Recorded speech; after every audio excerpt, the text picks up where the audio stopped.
Dakbayan sa Sugbo gipaubos na sa state of preparedness sa pagigo sa bagyong Odette.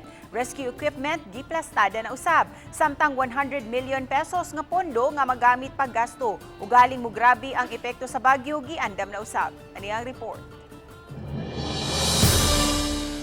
Nakalinya ang tanan nga heavy equipment nga gipahimutang ng daan at tubangan sa Cebu City Hall.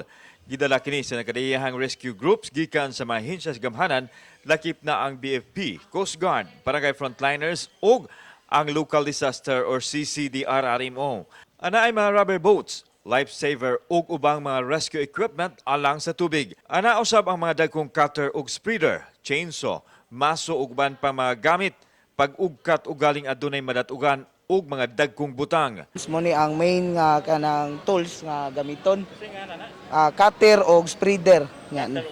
Oh, nasay kani siya sir, gamay mo ni pedal cutter. Nya kani siya ang nailingin is mo na gitawag og ram. Siya sad ang mo spread in kaso og kanang mga dashboard bitaw nga mga ipit nga mga driver.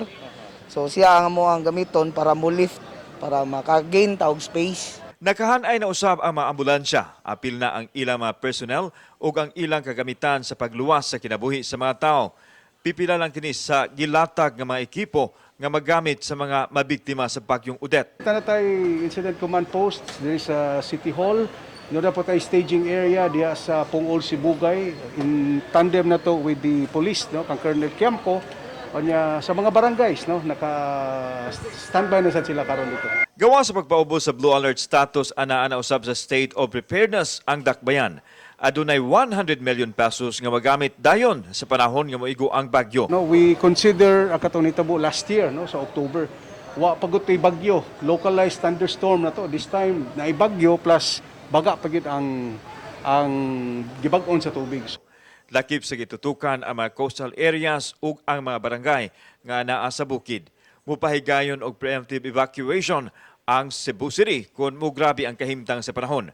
Gipaubos na sa state of preparedness ang Cebu City. Di nato makita giandam na ang tanang panginahanglanon, simbako ug mugrabe gyud ang epekto sa bagyong Odette dinhi sa Dakbayan. Samtang normal pa ang sitwasyon sa mga pantalan sa Cebu City, uwa pa'y biyahe sa mga sakayang pandagat nga gikansilar atol sa pagkutlo nining balita. Kauban si Cleofer Lumayag, ako si Alan Domingo. Balitang Bisdak.